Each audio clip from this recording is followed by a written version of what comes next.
and it's got Ron DeSantis talking. Hear what the governor has to say coming up on National Report. All right, good Monday morning to you. Welcome to National Report. We're glad you're here. I'm Sean Kreisman. And I'm Emma Reckenberg. Thank you so much for joining us. We hope you had a wonderful weekend. Here are some stories we're following closely this morning. We begin with this. The crime wave. Crime on the rise across the country and in Los Angeles. 2 people were killed. At least 5 others were injured after gunfire erupted Sunday at a Los Angeles park car show. The shooting comes just after police told residents not to wear nice jewelry or drive fancy cars. The LAPD issuing an area safety alert, which says this: be cautious of displaying high-value property in public, such as purses, watches, and jewelry. And the victims have also been targeted based on the type of vehicle they're driving.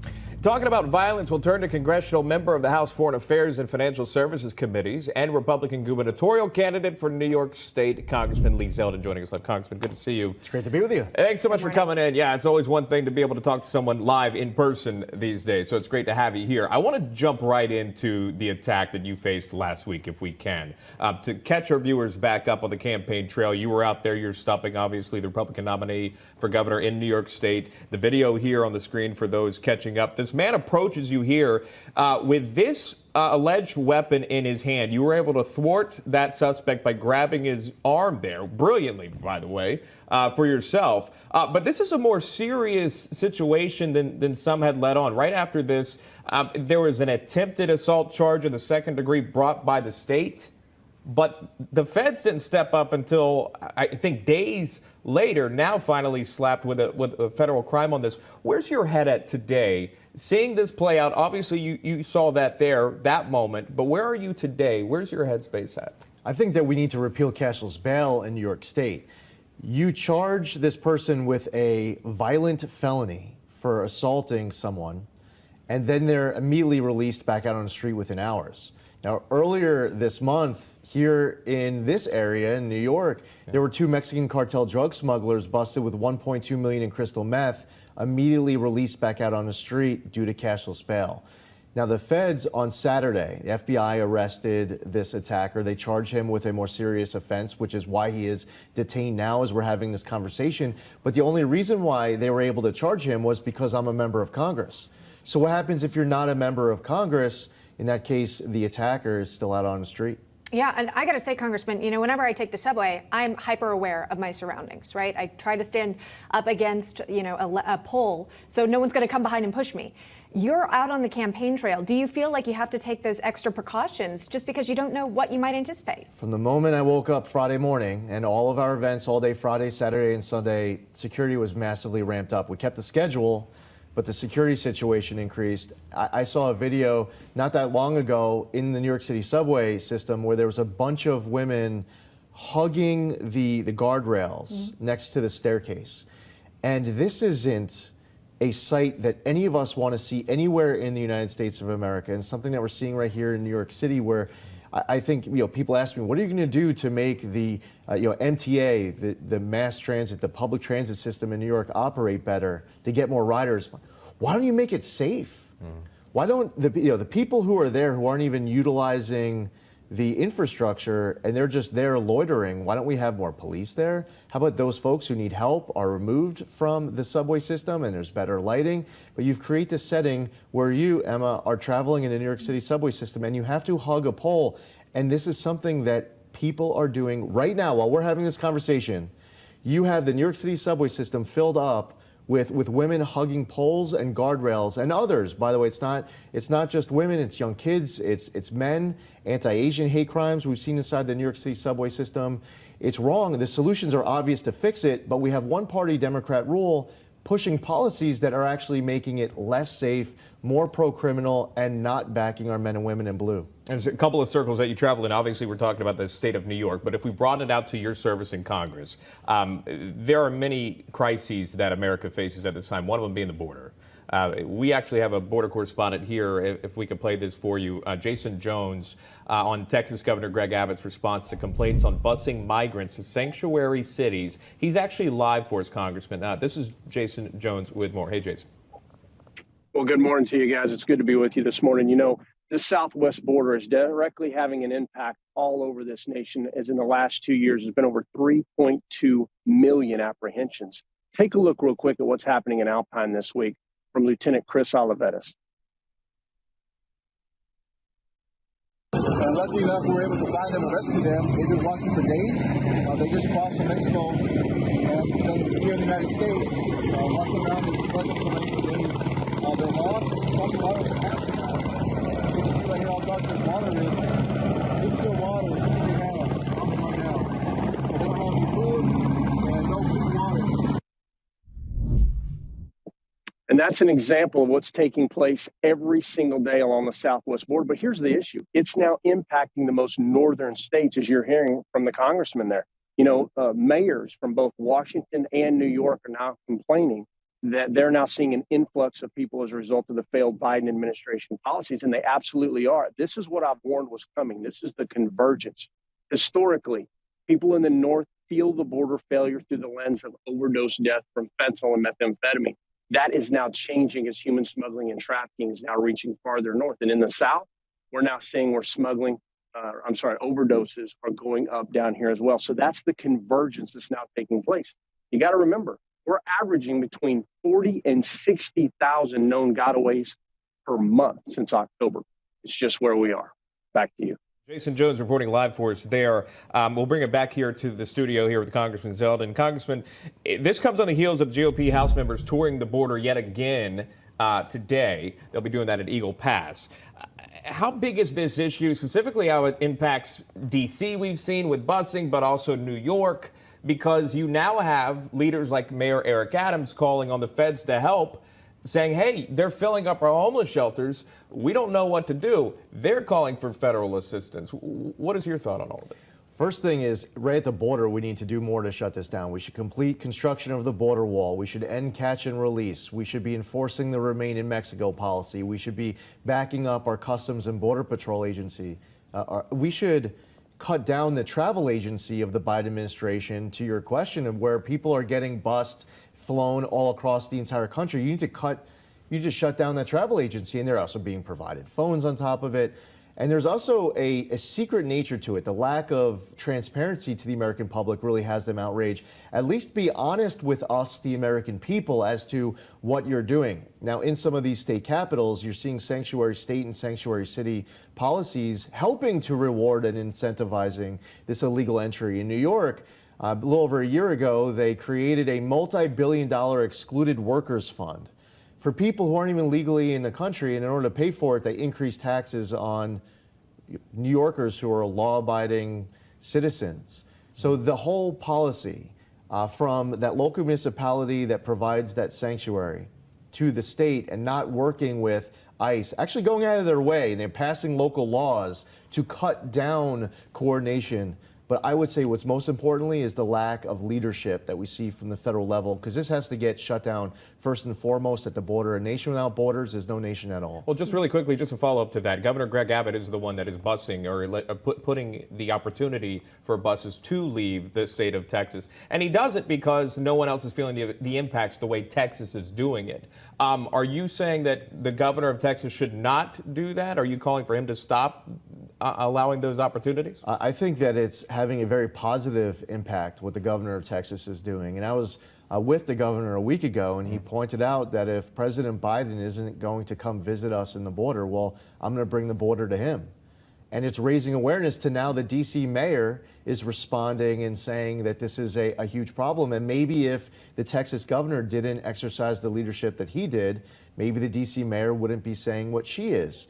So I feel like it's had a positive effect, although the federal government needs to make sure that they are dealing with this border issue. You shouldn't have the Texas governor feeling that they have to control their own border to another country. It's one thing, to worry about to have a strong National Guard. We have them in all of our states across the entire country, but that shouldn't have to come down on them to have to secure their own border like that. Yeah, the crisis at the border ongoing. Another crisis that are facing the American public, just how much everything costs. We talk about it all the time, the inflation rate. Many small businesses are now really suffering the brunt of it. 500,000 small businesses in New York, 32 million in the country. The Washington Examiner is out with this headline. They say nearly half of small businesses are in a hiring freeze, citing inflation and cost. I know you're running for New York governor here. What would you do if you were in the top spot for the state to really bring back small business? Well, in New York, we lead the entire country in population loss, and one of the reasons is because of the taxes. Many New Yorkers are paying the highest tax rate in the entire country. We have to cut taxes across the board. We need to bring spending under control. You know, in New York, we sit on the Marcellus and Utica shales, and we're the only state, and by the way, named after two New York towns, we're the only state that bans the safe extraction of natural gas.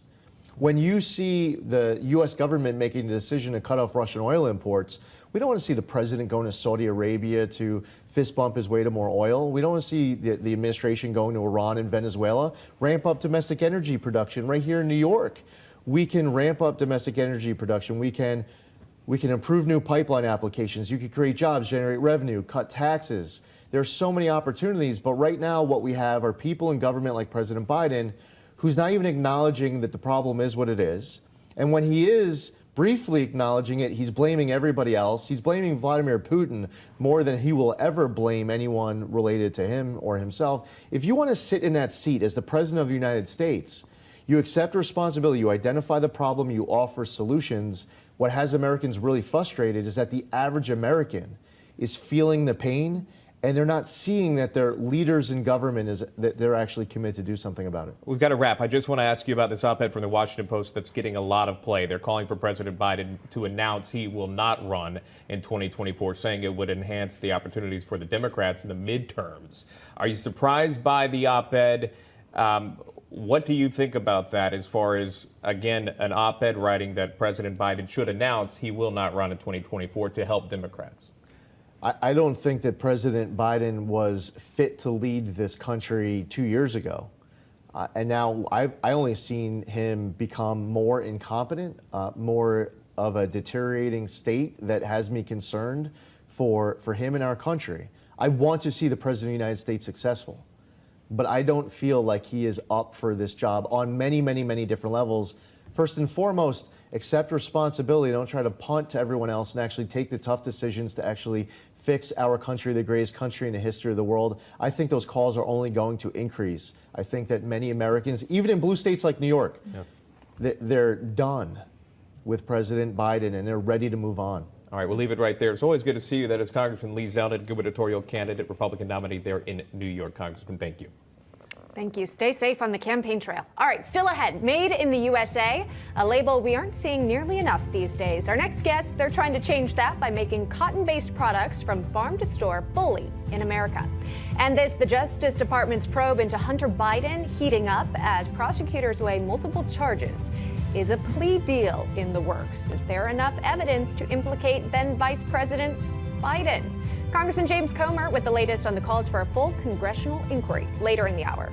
Plus this. I want to, on behalf of the state of Florida, wish President Biden a speedy recovery from COVID. And I also want to wish the United States of America a speedy recovery from Joe Biden. We're going to be releasing hundreds of thousands of more vaccines in the next days and weeks. This is not an economy that's in recession. But as the young competitor tried to rush a move. Now, it's believed the device requires a specific amount of time for each of its decisions. The child is recovering and was able to complete the match. Now, those are just some of the stories we're following. But as always, for any breaking news, you can head on over to newsmax.com. Alex, thank you. Outsourcing work to factories around the world is becoming increasingly common for many American companies. But some stateside are keeping the American-made dream alive. Joining us now, the co-owners of Redland Cotton, a farm that fully sources work in America from their farm to the store. Father-daughter duo, Anna Brakefield and Mark Yeager. Thank you both for coming on today. Good morning to you. How are you doing? Thank you. Good morning. Good morning. All right, let's get talking about this Made in America reality that you have made possible. And just compare it with this stat we've seen. Outsource Accelerator releasing some statistics on the amount of jobs that actually get sent out of the country. 68% of American companies outsourcing their work to countries other than the United States. Mark, let me ask you, why is it so important that your company is based here in this country? Well, the idea we came up with, we grow the cotton here, and it's frustrating as a grower to see what has happened. We don't have hardly any domestic textile industry. So in 2016, that's what we set out to do, and it's been a challenge, but we've been able to do it. You've been able to do it. I'm scrolling through your website now. You've got beautiful American-made, all of it's American-made blankets and towel sets, beach towels, bath towels, quilts as well. You've got a nice apron also. Anna, what's it like to work for a company that you know is made in America? Yeah, it's definitely a source of able to stay local and provide for their families. Well, I think it's been great. The cut and sew that's here in town that they sew for us, and it's been steady now for 6 years of jobs there. And our cut and sew that we have in Tylertown, Mississippi, we've got, I think, 28 employees there right now, and we provide health insurance. We got we think a good wage, so it's great. I mean, to me, when you look at all the textiles that are made in some of these countries and some of the claims that are being made, the conditions they're being made at, I think Redland Cotton is a no-brainer. Yeah, it's not only providing jobs, but looks to be better for the environment than those major factories that we've seen overseas. Anna, let me ask you about how maybe the business has changed in recent months even. We've continued to see inflation go up. We know the cost of living has just increased. Have you felt the brunt of inflation on your family's business? For sure. And I will say the most notable increase has been in the raw commodity price of cotton and the price of fuel to freight these goods. Like I mentioned before about the supply chain being broken, so we're freighting a lot of goods, and that cost has gone up. And the way that Redland Cotton works, we're buying the cotton from Redland Farms, which is my dad started that farm in the early 80s. So we had to pass that price on to our consumer. In about February, we increased our prices, and we sent out an email saying how much we hated to do it, but we were met with a lot of people saying we completely understand because they're feeling it too. We always try to be as open and honest and transparent as humanly possible, and our customers can relate. And if we ever get a price break, we'll pass that on to our customers as well. But we were just at a point where we couldn't keep it up anymore without raising those prices. Yeah, so many businesses are in a similar situation. Anna and Mark taking the time, talking with us this morning about their small business. Thank you both. Best of luck to you and your future sales. We appreciate your time today. Thank you. Thank you very much. Great to hear from them. Meanwhile, students in South Carolina will be required to take classes on managing credit cards and filing taxes to graduate, which was written into the current state budget, directs the South Carolina Department of Education to develop a high school personal finance by the end of September, which will then be approved by the State Board of Education. The requirement will not be in place for this school year, but could be in 2023. Personal finance is a required course to graduate high school in more than a dozen states, including the neighbors of the North, North Carolina and Georgia. South Carolina finally joining in on that. Did you take a personal finance course? If I did, it didn't help much. I'm still making horrible personal finance choices to this day. But I do think it's great. I really do. I try to think back of everything that you took in high school and what could help you the most. That's it. If I had known the things that I know now at my age, I may be in a different spot, which is so unfortunate because, and we forget this, depending on which school. Look, South Carolina is pretty low ranking in the education system. And depending on where you grow up, you may know a little more. You may be more conscious of what you do. Student loans, they gave me they would tell you the minimum and the maximum you could take out. I had to take student loans out. Our family, we didn't have much money growing up. I've talked about this before, but excuse me, but I had to take out student loans.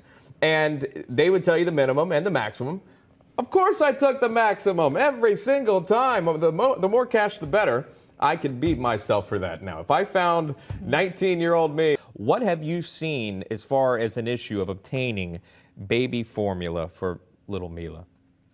Sure. So we've been having issues getting formula since February this year. It's been a struggle, and to this day, it's still very hit or miss. Every store, the shelves are very much empty. Yesterday and Saturday, we checked out the aisles of our local club, and there's still no formula to be found to feed those babies. So we've been struggling, since February now. So what do you do in these situations? You read online and you see other mothers are taking other actions or trying to find at different stores. And even if they do have some, there's a limit on how much you can get, or maybe they jack the price up. What are you doing? So a little bit of everything. I have friends looking out for me, family looking out for me, literally driving around looking for formula everywhere just to be able to feed Mila. Also, we've had some formula brought to us from the UK. So in just really networking, social media has been very helpful, not just for me, but for many mothers too, to find the formula they need to feed their babies. You're spending more time doing that. You mentioned that, and it's great that you have those resources, right? Like you have your family, you have your friends that can look out for you. There are other mothers obviously don't have that. You obviously spend a lot of time working with them, trying to figure out how to get baby formula for Mila. Is there any frustration with that? Has it taken time from other things, maybe from work or from other endeavors in your life? Talk to me about those frustrations. Yeah, it's very frustrating because, you should be just able to grab your baby's food while you're out and about at the grocery store doing your normal grocery run. And this has definitely taken a lot of time, not just looking for it, but browsing online to see if the stores have it. Obviously has taken a lot of time away from just a regular daily routines. And it's just a shame that this has been going on this year. It's 2022. We shouldn't be dealing with that. Do you have I'm just curious to know if I was sitting there at your kitchen table with you, maybe at dinner with your family, and if this topic ever came up, what sort of statements are made at the dinner table? Well, exactly that, it's a shame that we are having to go through this, that we shouldn't be struggling to feed our babies. We talk about other mothers and friends of ours that are struggling to find formula. Like we have a few friends that Firearms application about his drug use and minor tax charges to avoid those far more serious charges related to influence peddling, failing to register as a foreign agent in relation to overseas business dealings. So I will ask you, sir, do you anticipate the DOJ to bring charges for the first son? What might they look like? And would it happen before the midterms? Yeah, I've always thought the DOJ would bring charges against Hunter Biden. I just thought that they would be sometime between the midterm elections and January when Republicans take the gavel. And of course, with the gavel on the Oversight Committee comes subpoena power. I felt like the DOJ would do that if for no other reason than to protect Hunter Biden from ever having to go in front of a congressional committee. Now, I believe that the pressure and the evidence is so apparent now that Hunter Biden is a thug, essentially. He's someone that has benefited from his family's last name. He's broken countless laws, and I think the DOJ is going to have to do something. Now, that doesn't stop congressional oversight of Hunter Biden, because the whole reason the Republicans on the House Oversight Committee are spending so much time investigating Hunter Biden is we fear that Hunter Biden has compromised his father and some of the decisions that his father's making. So we're going to continue to press forward. I think every American wants to know who the big guy is. More and more evidence is coming in that would potentially link Joe Biden to some of Hunter Biden's shady business dealings. Obviously, Joe Biden's brother's right in the mix of things. He's probably the brains of everything. So regardless of what the DOJ does, congressional Republicans are going to push forward. And to be clear, no official charges have been brought forward. But again, the sources say to multiple news outlets that it could be reaching a critical phase. We'll keep a close eye on it. Sir, you talk about, though, what might happen following the November midterms in regards to Congress and an investigation. Has there been any bipartisan interest into looking into some of these stories related to Hunter Biden? No, and it's very disappointing considering how much time the Democrats spent investigating Donald Trump and his family. Here we have Hunter Biden. There's overwhelming evidence with the videos, with the emails, with the phone conversations. I mean, common sense. People know Hunter Biden was not an artist. He did not just wake up one day and sell a $500,000 painting to somebody in China. Everyone knows Hunter Biden has been involved in a whole menu of shady business dealings all over the globe with mostly our adversaries in Russia, China, the Middle East, Ukraine. So everyone knows that. The Democrats, though, have turned a blind eye. The most recent opportunity the Democrats had to help us in credible oversight is when the Biden administration changed the rules on suspicious activity reports. Remember, Hunter Biden has 150 suspicious activity reports on various bank accounts. We uncovered that, and we've been pressing forward with that. Used to, Congress could get access to those suspicious activity reports, but Biden changed that. And under pressure, we've been doing TV appearances saying how he changed the rules in the middle of the game to protect Hunter Biden. The White House came out and said, okay, we'll give you those suspicious activity reports if you can get a fellow Democrat to request them with you. So obviously I tried, and all we've heard is crickets from the Democrats. They want to just hope and pray that Hunter Biden will go away or at least stay quiet until after the midterms. But the Department of Justice is going to have to do something. And my fear is they're going to do the bare minimum. But I want people to know Republicans on the House Oversight Committee are not going to let up. We're going to continue to press forward with this investigation. All right. Again, anticipating a red wave comes November. We'll wait and see, of course, what shakes out. Let me ask you, though, about something we're seeing now. This recent drop in gas prices. They had hit records earlier this summer. Now the White House is taking credit for these lower prices we've seen.